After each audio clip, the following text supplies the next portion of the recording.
Welcome to the WP Builds podcast, bringing you the latest news from the WordPress community.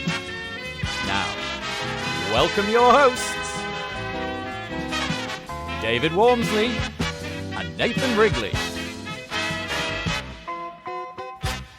Hello there and welcome once again to the WP Builds podcast. You've reached episode number 261, entitled Getting a Brief and Scoping the Project.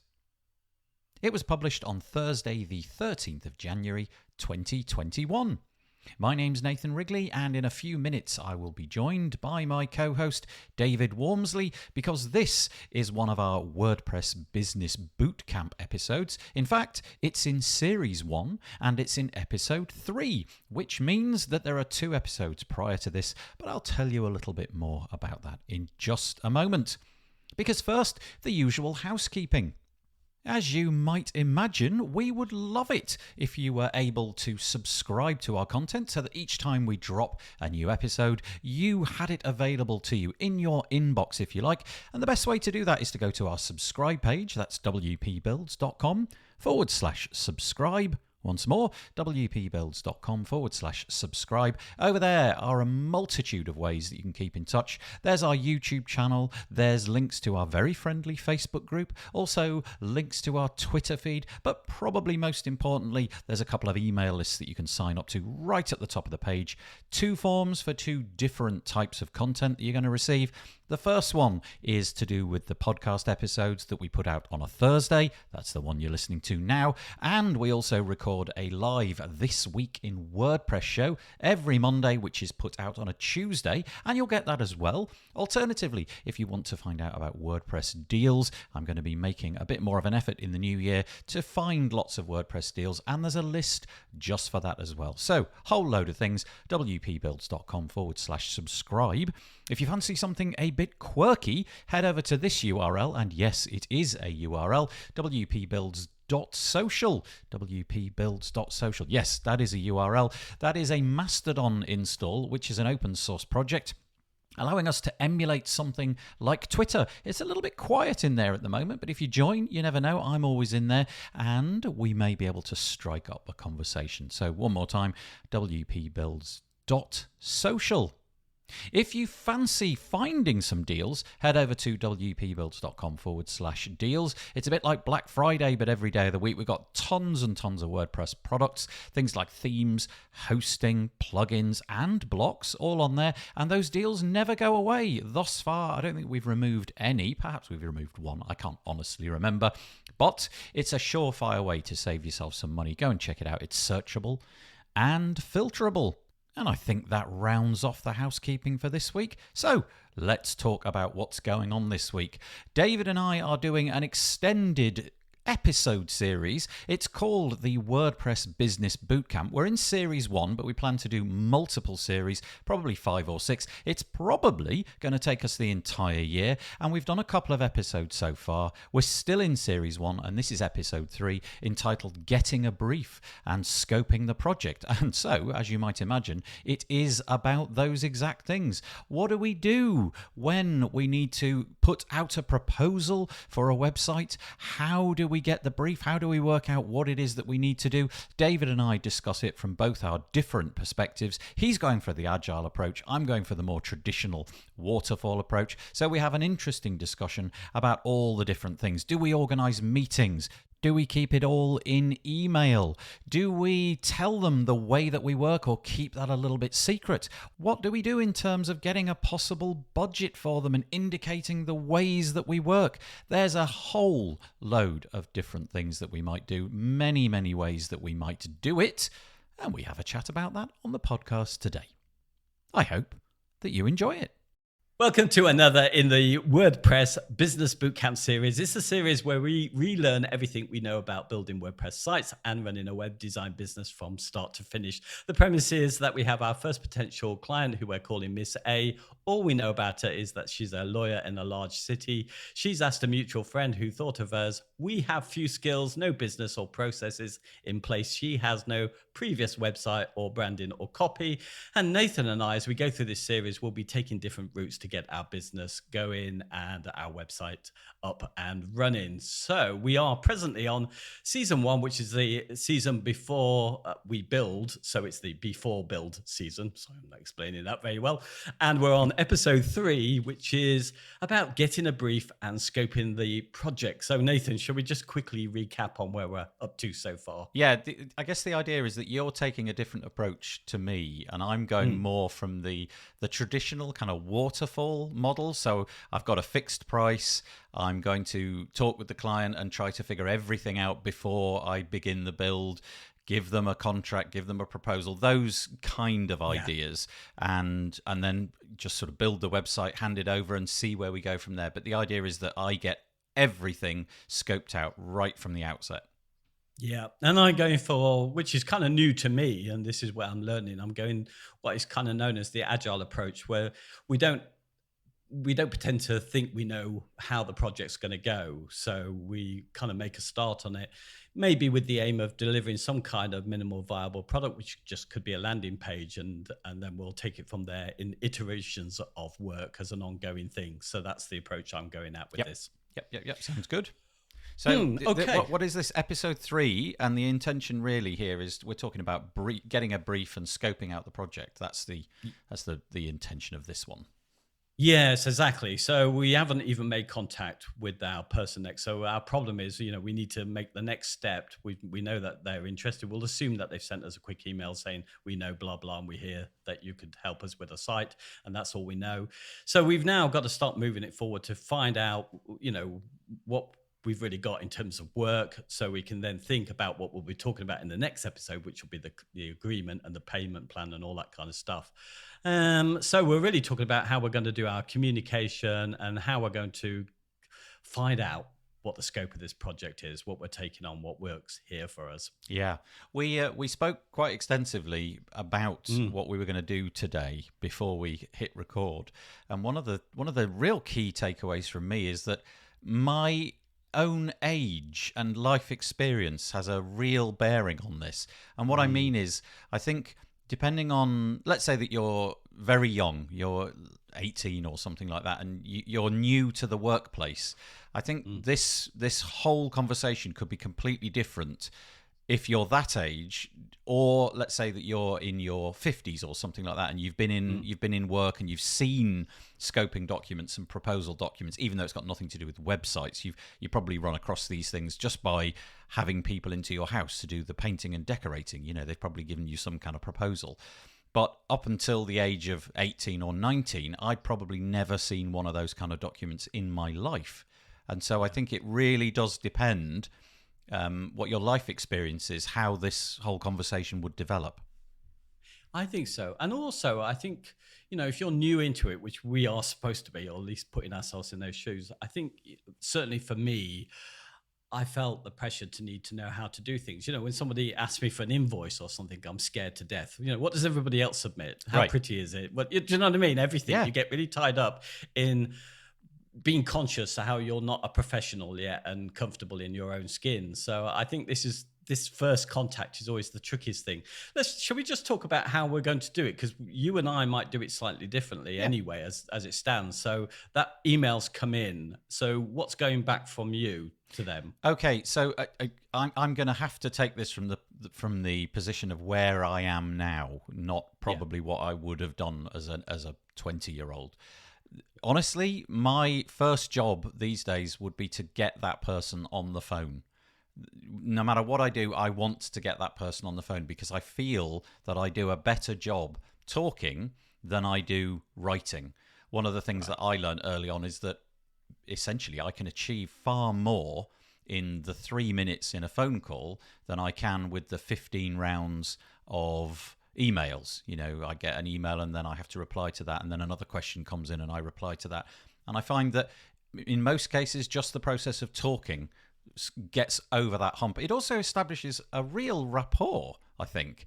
And then the phone call really is, in my case, because most of the stuff has been local, most of my website builds have been local, the intention of that phone call is to set up some kind of in-person meeting, where again I feel that that's my A game, if you like. If I can sit with you and talk with you for an hour, I feel I can be more persuasive and demonstrate what it is that I'm going to bring to the table. And so that's all I want to do at the beginning. Yeah, no, it makes sense. And I guess I'm similar. I feel I can probably do more in person if I can talk to them and get some relationship. I would think, like you say, I think I would have been different perhaps if I'd have been 20. I would have been very conscious of myself. And I would probably like to put more things in an email. You have another step though, which you've got from training courses as well. So that first email, you might respond first to send them back right to your site. Oh yeah, of course. That's a good point. So there's this kind of like, I don't really know if I believe in this anymore, but it certainly is something that I've done in the past, and we'll get on to why I might not believe in it. But having been on various courses and spoken to various people about this, I've set up a form which is kind of like a tire kickers form. The intention of this is that at first contact, I send you to a slightly overcomplicated form which establishes whether or not you are actually that interested. In other words, there's more questions than perhaps there ought to be. It's definitely not a form with 2 fields, name and comment.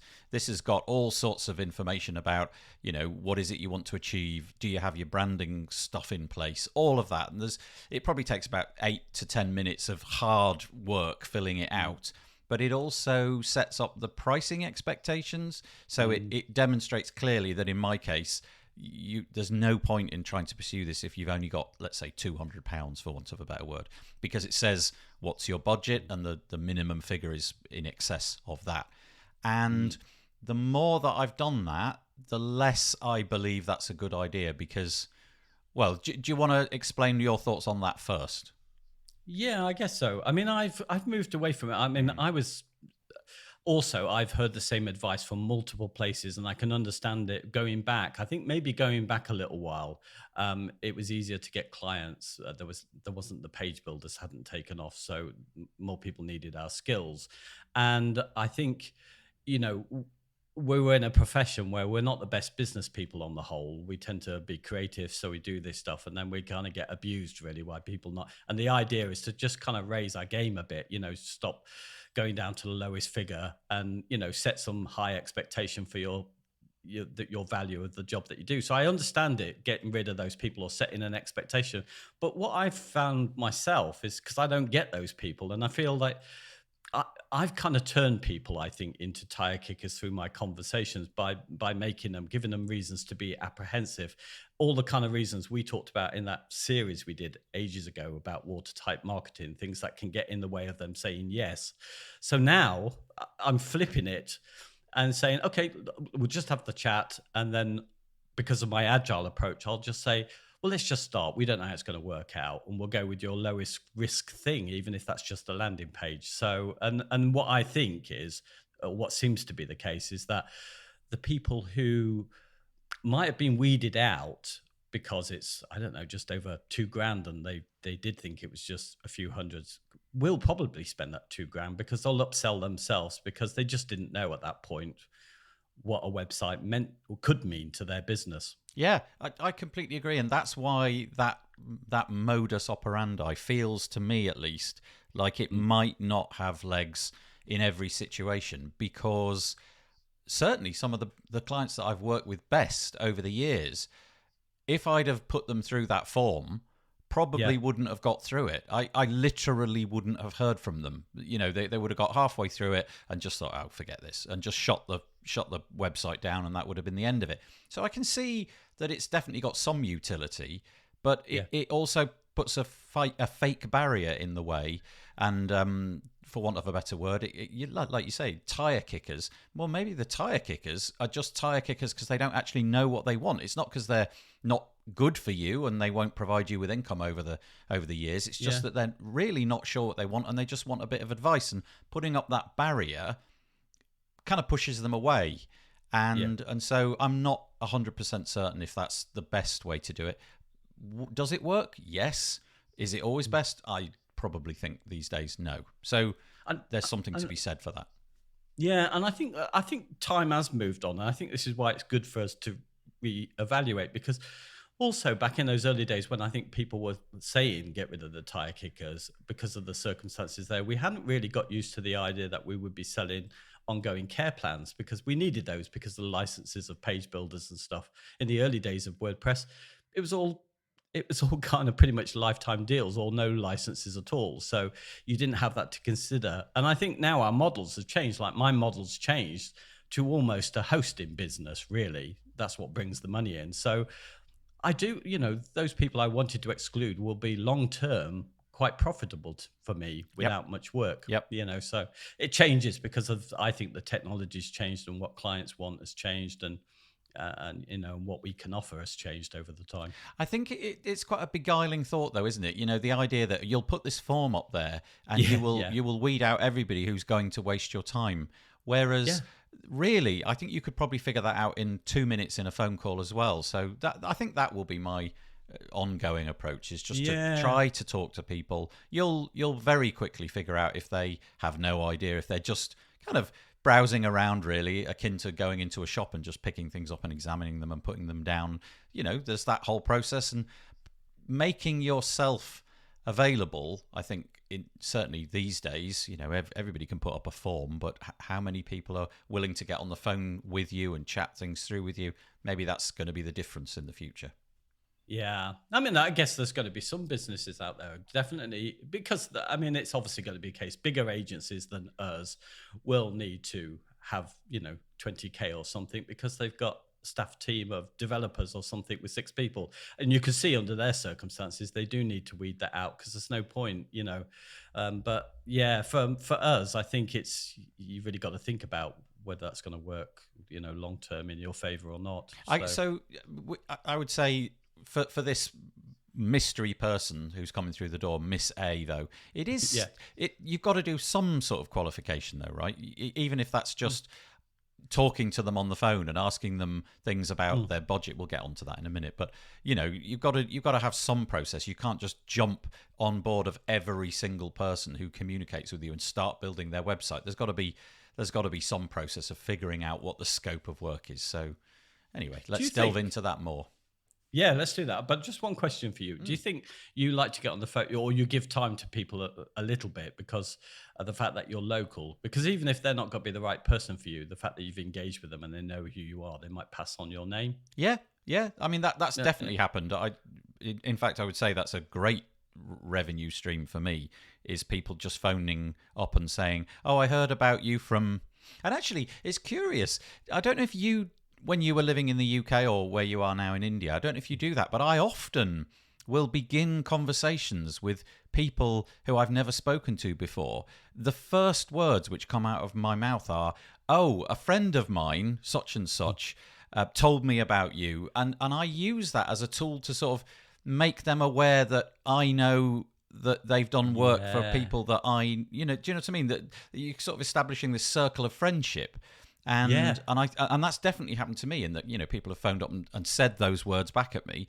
Such and such a person told me that you build websites, and so I'm giving you a call. And I think it's really effective. Word of mouth stuff. Oh, it's gold. Yeah, I mean, good stuff. Good psychology there. I think kind of tribe mentality. You're one of them. Oh, okay. So we both go for a call.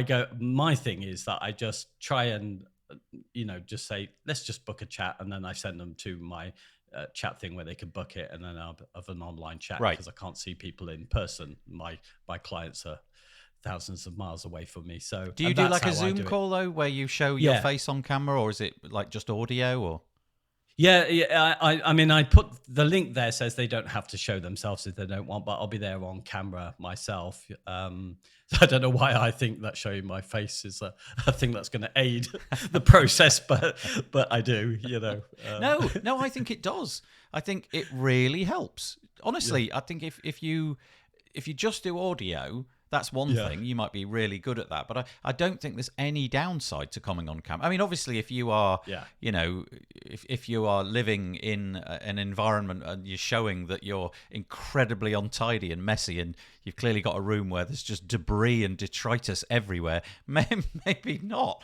But in most situations, if you've got you're in your sitting room and you've made an effort with your presentation and so on, I don't think that can hurt. I think that seems like a good idea. Well, anybody who's listened to this knows how unfocused I am when I'm talking, and that's what they get. Yes. So if they can put up with that, then we're off to a good start. If they can't, I've weeded them out. Yeah. Okay. So now we really just need to look at what kind of questions we're going to ask someone so we can start getting this proposal ready. So that first call is going to be some way of gaining some basic information about what they want, or is that when you're moving them to an actual meeting? Yeah, really, the purpose of that phone call, in my mind, is to just get a meeting of some kind into the diary.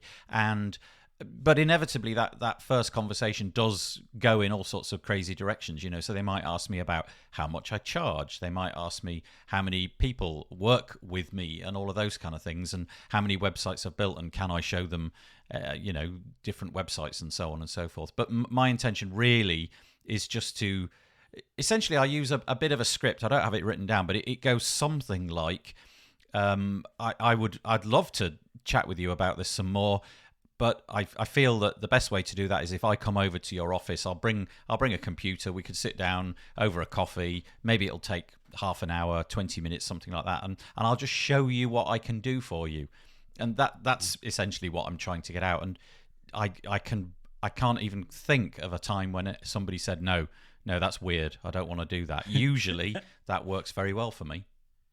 Yeah, that's good. So you get to their office, you look at their coffee machine and see it makes espresso coffee and think that's another grand on the project. That's right. Yes, yeah. Depending on the quality of the coffee. No, I tell you what though, this technique though can misfire, because you really can end up in places where you think, oh my goodness me, we've just got nothing in common, or you end up in a room with somebody who has clearly got no interest in the project. So it's not a magic bullet. It can totally misfire. You end up having to talk to somebody who doesn't want to be there, or the conversation is really awkward, and you do your best to turn it around, but you end up walking out thinking, oh boy, that was difficult. But then I think to myself, well, that was always going to be difficult. It's not made worse by me showing up. I've just figured out that this client and I probably aren't going to work too well together.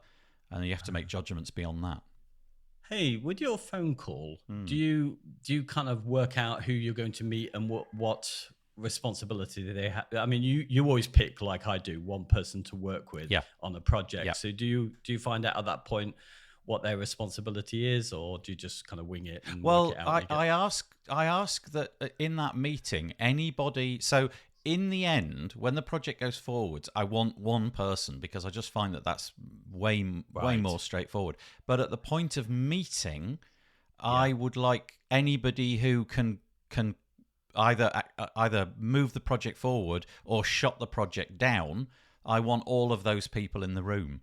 So typically that's one person, but sometimes it might be 2 or 3 people. I think the most I've had is 3 or 4, something like that.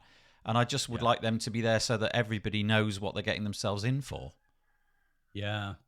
So, I mean, how do you go about kind of judging the size of this? Do you present anything at all, or do you just really know the questions to ask them and listen? I've adopted there's this thing called the go wide, go deep thing. Yes. And Troy Dean from what was WP Elevation kind of put this on my radar, and I quite like it, just because it's I say I quite like it. I don't know if it works terribly effectively for me, because I find that I'm better often just having a general chat.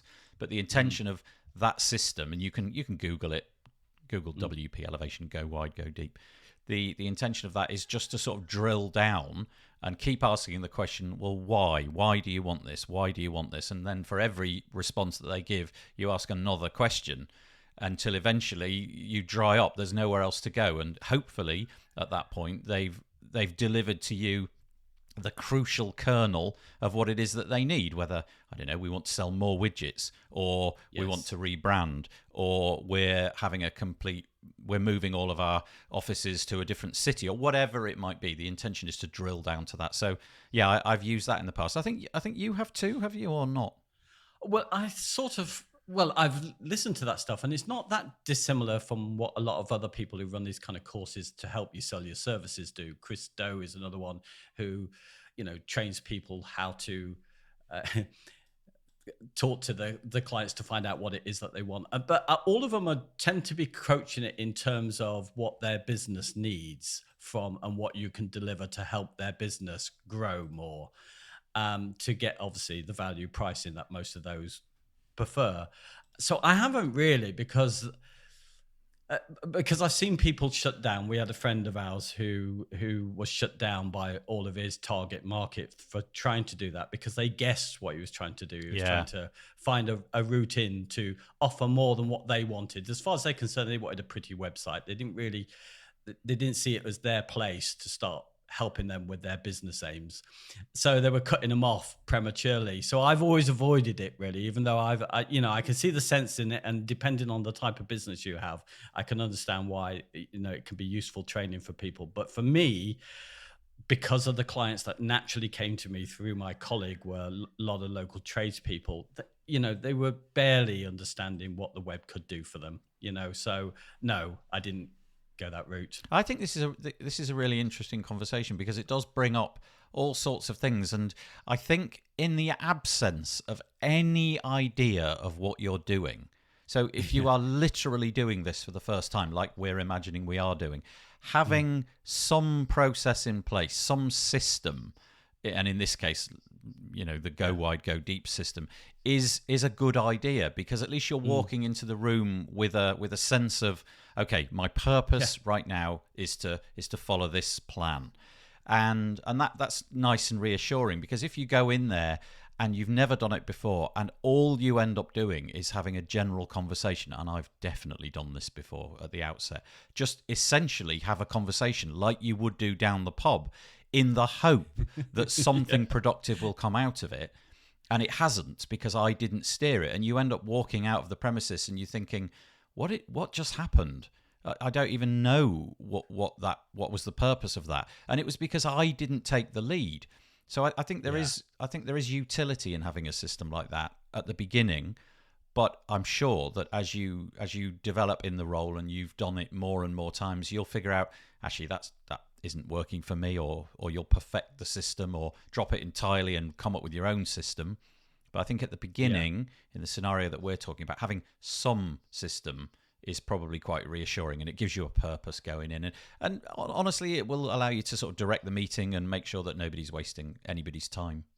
Yeah, I think for me, I've got a few stock things that I'll do without a system, which will just be really finding out, if they've got an existing site, which we know with our client that we've made up, they don't. So the next thing I'd want to know is, do they have anything? Do they have any branding that's been made for them? Yeah. Maybe they've had calling cards or something, which has got some colors and fonts that I can use. Yeah. Do they have any content ready? Just to get some idea, and to get some idea as well for me about what I might need to bring into the project, because do they have the time for that? Yeah. A little bit like I think you do as well, is ask them if they, if there's any particular competitor sites that we should look at, or whether there's any particular sites that they like, that's their sort of own preference, if you like. Aesthetics. Yeah. Yeah. I think it's really interesting, because in a sense, the geographical location of you compared to me means that we do things differently. You're trying to get people to go to a website to fill out a calendar booking form in order to have an in-person, in air quotes, Zoom call, whatever. And I'm trying to do exactly the same thing. I'm just trying to get them on a call so that I can go ultimately and see them in person. Obviously, COVID dependent. But we're both trying to do the same kind of thing. We're trying to take it into a personal meeting. And for me, that works. If you are not very good in those situations, I'm guessing you would have to walk away from the strategy that both David and I are adopting and try something different. Yeah. And I think one thing I've learned over the years with this one, which I definitely got wrong in the beginning, is that I try to find processes that would make me look professional and make me know where I'm going for onboarding. So that involved some other things where they could submit content and information that might help me come to a proposal or something.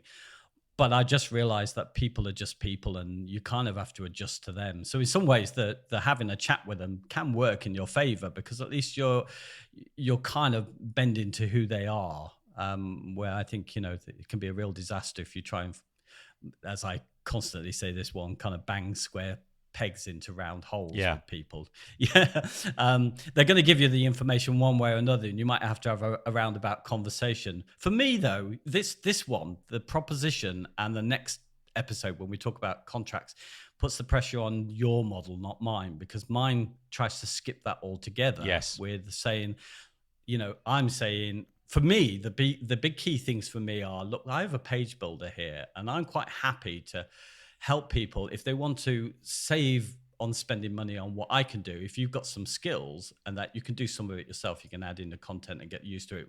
And I'll find out whether they want to do that, whether that's of interest to them, because I want to set them up so they've got a few videos so they can start and really work with me, or whether that's just not going to be right for them at all. So I try and work that stuff out.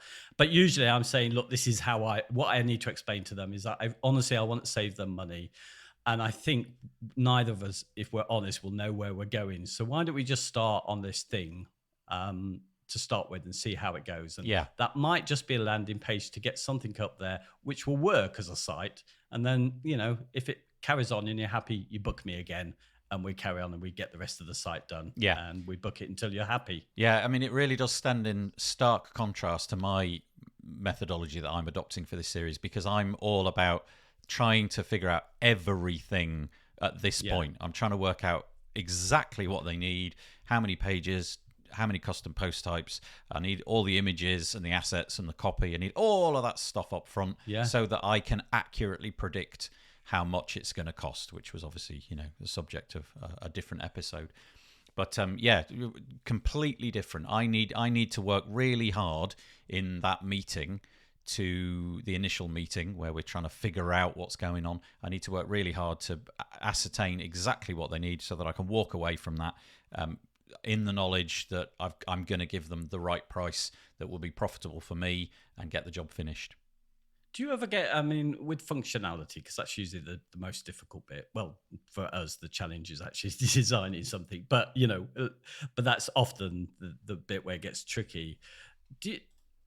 With your clients, have you ever been surprised with this, where you've missed it on that first conversation and then they've turned up with something which is really complex that they need, that they didn't let you know about? No, not so much. I can't think of an example where... Do you mean literally what I got from them was utterly not what they wanted? Well, that's no, I don't think I've ever missed the target that much. The truth is that in most situations they don't really want anything complicated. It's all within the scope of what WordPress and a handful of pre-discovered plugins can do. No, I don't. I mean, those kind of problems have arisen during the build, but not at the outset. It only became obvious when they saw what was going on and thought, I want to change that slightly. But I've never had something where it was utterly ridiculously different. No. And I think if that happened, you'd have to basically say, okay, scrap that proposal. I'm coming in for another meeting and let's do it all again. Right, fair enough. Yes. No, I guess, most of the stuff that I know that you've done tends to, even though it's got a lot of functionality, it might be e-commerce, but it's a fairly standard setup where you know what you can offer, and things like state agents sites and things like that. What about you, though? Have you run aground with that? I know that you used to do the sort of proposal model. That's not what you're going to be doing in the future. Have you ever missed the target entirely?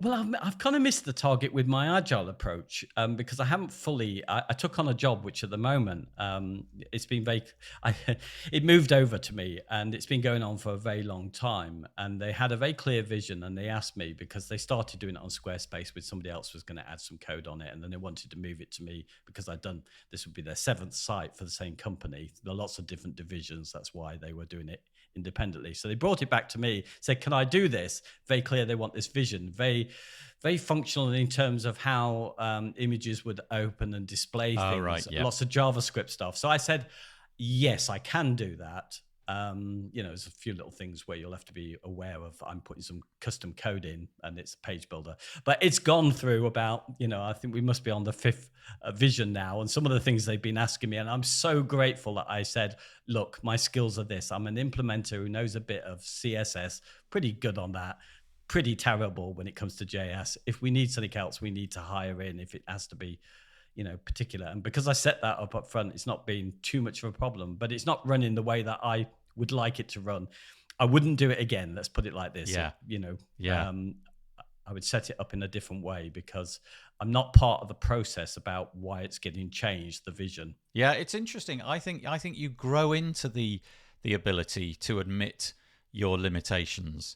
I would imagine that almost everybody beginning this whole career of web development probably does go through that imposter syndrome of, okay, well, I need to pretend that I can do everything because that just feels like, well, I'm in a competitive marketplace.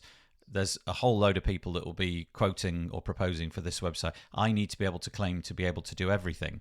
And it takes a bit of maturity going through life a little bit to figure out, actually, you know what? I can just tell them that I do what I do, and we can figure out how to do all the other stuff, but it might mean, another third-party person coming on board if it's something that's out of scope.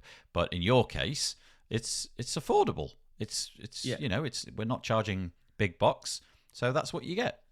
Yeah, exactly. And they couldn't go for big bucks. I'll find them the solution if they really want to do it. They still want to do it with me, tinkering around, changing existing modules and stuff. But and they're happy with that. But I mean, I wouldn't do the process now, learning again the way that I started that. I mean, I would have definitely been arguing, let's get it out in any form so it earns you some money instead of this process. Yeah. Okay, shall we move on? Should we talk about? Do you want to talk about what would happen in that meeting? We've probably got a slightly different, although I'm sure there's a lot of crossover between what we're doing. Yeah, well, so my meeting is just the same one. I mean, ultimately, at the end of the day, we see if we like it, if I can understand what it is that they want, and get some idea what the criteria is. Then my next thing is always simple. They just go and book again online the first session we're doing. Right. And also book my hosting for that. So mine, I've got it really easy here. You have to drill down a lot more in that meeting. Yeah, so there is a bit of a process, and I can't claim to have been the originator of this process. Most of this is just borrowed from other courses and listening to other people talking about it. But as an example, I do actually record the meeting. I set the phone. I mean, it's a phone, nothing elaborate. I'm not setting up a microphone or anything like that. I just plonk the phone down and say, I'm going to record this meeting if that's all right, because it's quite likely that I will forget most of what we said in, the fine detail if we get into that. So on goes the phone. Nobody's been freaked out by that so far, and I do say, honestly, I will be destroying this audio as soon as the project has been launched and there's no use for it anymore. And then I just open up a chat, and it usually is this sort of go wide, go deep thing where I'm just asking them questions. Essentially, I'm just trying to find out what they want. It's as simple as that. Yeah. I'm not doing a presentation. I'm not sitting down and showing them a set of slides or standing up in front of a lectern or anything like that. It's a chat. Yeah. Okay, tell me what you need, and we just go through it, and that process takes, I don't know, 20 minutes, half an hour, something like that. And as soon as I sense that that I'm getting to what it is that they really need, we just drill down on that and begin to talk about what it is that they would like out of the website. And it's very much an iteration where they say things like, can it do this? And I say, well, yeah, that's really in budget, or that's the sort of thing which is typically done.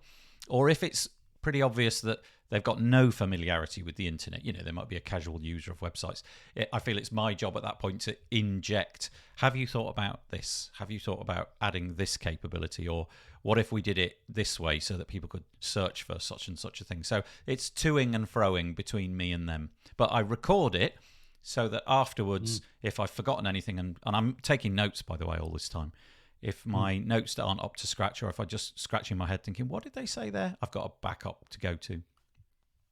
Yeah, that's a really good thing. I mean, I could do that very easy with when I've got them online and do it. I don't. I mean, what I started doing recently, and it is very recently, is I've put up a Google document by the side of things that I know that I probably want to ask them, usually based on something, so I know it's a lawyer. I might be interested in what type of lawyer they are, whether they've got partners or stuff in our case. And all these things that I feel I should ask them, and a few pointers of things I ought to tell them about how we do our business.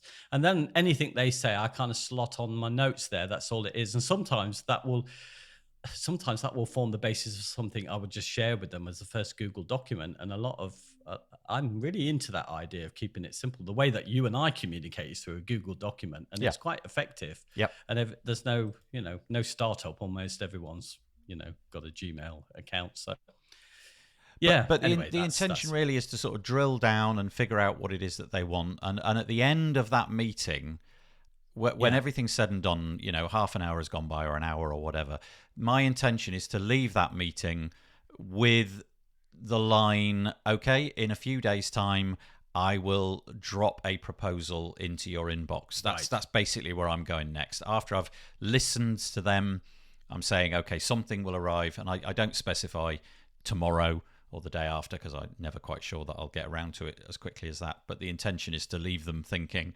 okay, something will arrive.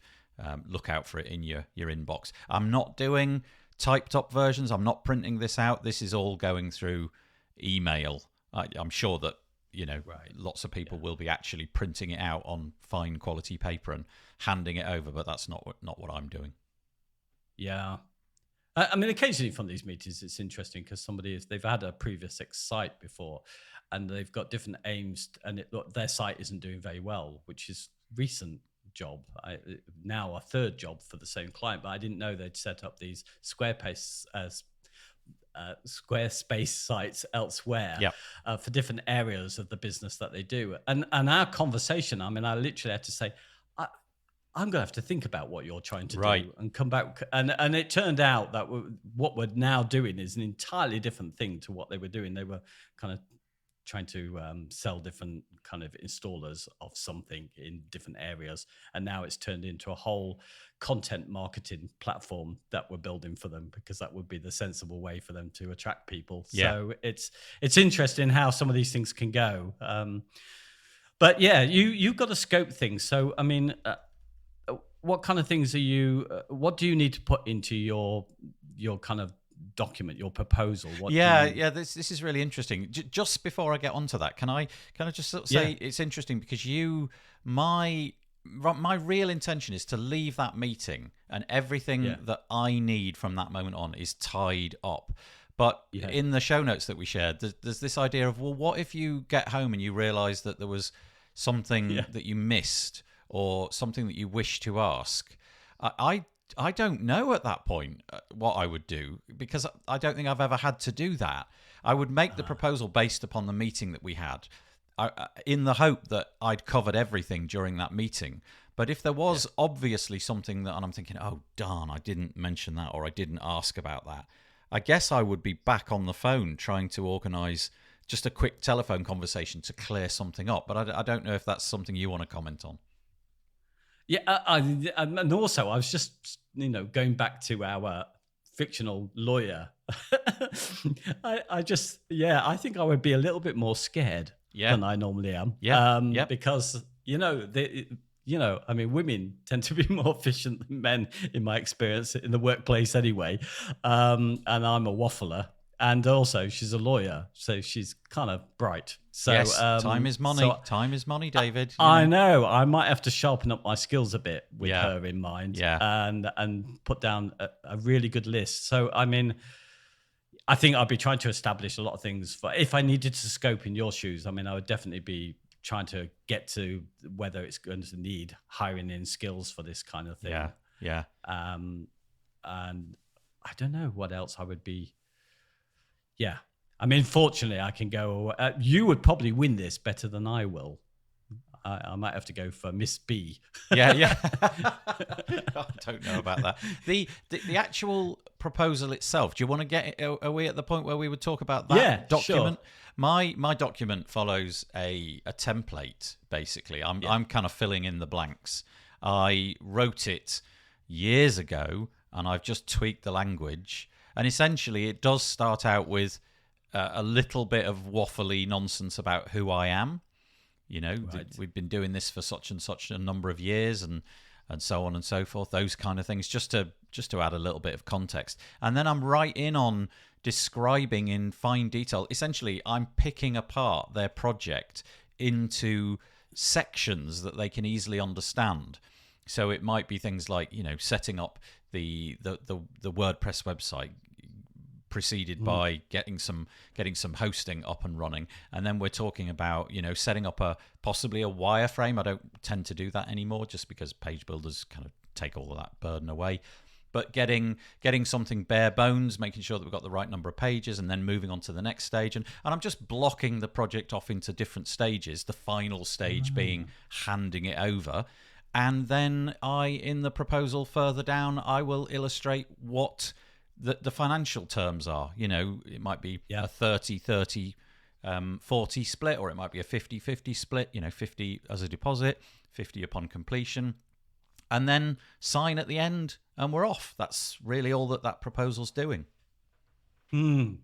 Yeah. Oh, no, sounds good. Because I really haven't put anything that you would call a proposal together ever, really. It turns out to be an email of what we're trying to do. And since I've moved to this new approach, it's kind of new for me. But I'm just wondering, I think it has a bearing. So what you need to scope will, depending on how tight your contract is, it's all about mitigating risk, isn't it, with your contract? Yeah. So I presume if there's a lot of money on the table, the scoping needs to be more intense, and the document you send in does as well. There's no doubt if the project has more zeros on the end, then the proposal is better, shall we just say.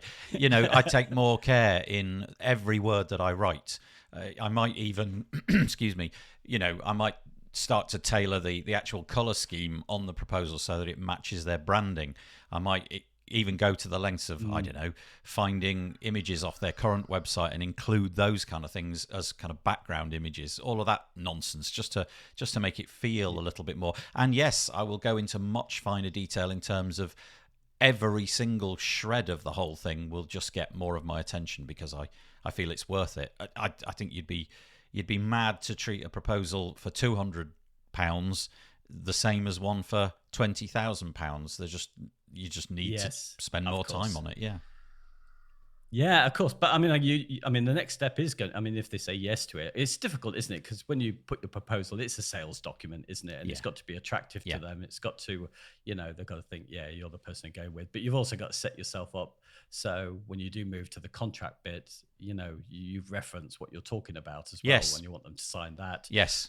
For me, it's okay because the contracts in my particular situation have gone out the window. Yep. It's just a basic agreement. But also the thing for me, I'll throw it in because in terms of they're always going to ask some ballpark figure for the cost. So usually my get out is that I say, look, I know this is why I do it our way because we don't know how it's going to go. But I can tell you that a basic, you know, looking quite decent website is going to take me a minimum of 12 hours, usually 12 to 16. So a sprint of work to get a minimal viable website out would cost that much. But the rest depends on you. You know, if we're moving into, I have to come up with a copy and stuff. It starts to add on and stuff like that. So I give them that as my kind of ballpark figure where I can give them a fixed fee, which is one sprint of work based roughly on the sort of hours that it's going to take me to do my side of the deal. Yeah. I think we've probably come to the end. Is there anything we've missed out? Well, let's have a little look. Scoping document. No, I think we've probably about nailed it there, David. There's a lot on this document. What I might do with this one, because you and I had a bit of a toing and froing with the show notes, I might just copy and paste the show notes in, and it will demonstrate where we were thinking about a lot of these. We've covered most of the ground, but there's probably a few bits that we missed. But most of it, I think, is what we've covered. Yeah, indeed. We've got probably the most comprehensive notes on this one, and we've entirely ignored them. Yeah. Just chatting. It just goes to show. So what's the next one then? Well, we're moving into agreements, contracts, and payments. Again, the pressure's going to be on you because mine are very simple. Is there ever going to be an episode where the pressure's not on me? Is it? Is that the I'm intention hoping from the not. outset? I'm really selling my kind of approach, aren't I, with this one? That's right. Just sit back and watch the money roll in. Don't do anything. Yeah. Okay. Well, we'll see you in a couple of weeks, David. Yeah, I enjoyed that. Thank you. Bye. Well, I certainly hope that you enjoyed that episode today. Always lovely to chat to David Wormsley, and I'm really enjoying this brand new series. Well, I say brand new. We're obviously on episode 3, but many more episodes to come. Please drop a note or a comment either in our Facebook group. Go and search for the WordPress Business Bootcamp. It's episode number 261, or drop a comment on the wpbuilds.com website. We'd be most interested in what it is that you think about the content that we're producing.